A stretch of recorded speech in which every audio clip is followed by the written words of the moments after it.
What's good everyone, it's your boy yadiiiigg, 4 eyes, 2 G's here, and today we're here to talk about Smokepurpp and Comethazine. And a while ago I did a video about how Comethazine on his come up had taken a lot of influences from people like Purpp, Pump, Cardi, TK, etc. and that especially on his earlier work he could sound like one of these artists depending on the track you were listening to. Rather trap, I'm kinda good at it. Be a hood legend, it's the plan. I'ma kill this shit. Sorry mama, but I like to tote. All them Smith and Wesson smack 10s got me fucked up. Leave me in the prison, nigga tweet. Nigga where the beat. I'ma start to grill a nigga think it's sweet. Cavaliers, they gon' start to feelin'. Sorry mama, but I like to tote. All them Smith and Wesson smack 10s got me fucked up. Leave me in the prison. One thing I also mentioned was that Comethazine was eventually able to develop a style and sound of his own, like it's a very aggressive, fast-paced, short song formula. Although still isn't completely unique, I think for the most part he was able to find his niche and his lane with this sound to the point where he clearly carved out a place for his music to exist in the landscape and the scene, if you will, that was different to your Cardis, different to your TKs, to your Pumps, etc. And I think part of the reason we've seen him be so successful and blow up in the way he did was because of this sound.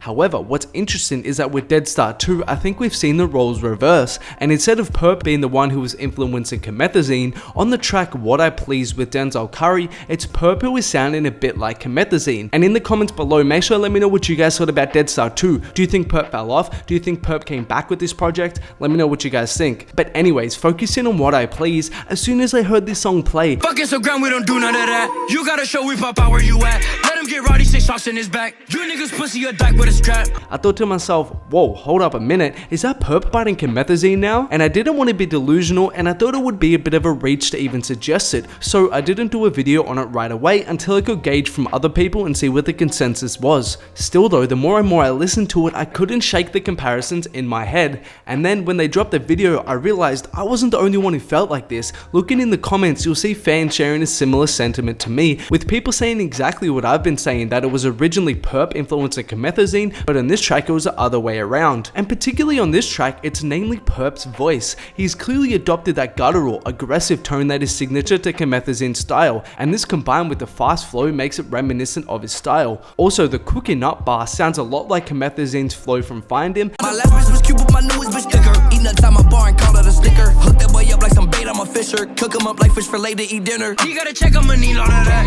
Nigga want smoke, then you know where I'm at. Nigga want beef, we can cook some of that. And before we go on, a shout out to Gross Boy from my Instagram. Big love goes out to you, Seb. Appreciate you showing me love. Also, shout out to everyone now showing me love over on my IG, at yadiiiigg. If you don't follow your boy, go support me. Also, a reminder about my Cardi and Travis merch tees. Link in the description to cop if you're interested. And make sure to like, subscribe, comment, turn on notifications, all that good YouTube stuff. But let's get back to it. And it's not like Purpp is biting Comethazine all over this project or anything like that, so I don't want to get what I'm saying twisted here. But particularly with this What I Please track is where I felt like Purpp was biting him on this. And in particular, I thought it was interesting for how much we speak about Comethazine being a biter and how well known it is how much he's influenced by the likes of your Cardis, your Made in Tokyos, your TKs. We've seen the changing of the guard in this instance here. And I think with how much success that Comethazine has had with his style, we've seen Purpp look at what he's doing and try to emulate some of that formula on this track here. And really, I'm not surprised at all. It's well known that Purpp is a chameleon and he's hyperactive when it comes to his style. And all over Deadstar 2, he's coming with so many different flavors, different flows, different styles that have influences anywhere from Cardi to Travis to even Comethazine, that it's clear that he doesn't really have an identity sonically right now. As I said in my other video of mine, hopefully his recent tweet suggests that he's gonna hone in on a newer style for what's coming next, because it's self-evident that what he's doing right now isn't working like it was 2 or 3 years ago, and he has to switch it up. But that's all from me today, guys. Let me know what you thought about it in the comments below. Do you think Purpp is biting Comethazine on this or not? Also, make sure to like, subscribe, comment, turn on notifications, follow me on Instagram at yadiiiigg, and there are more videos of mine on screen right now. Do make sure to check them out if you haven't.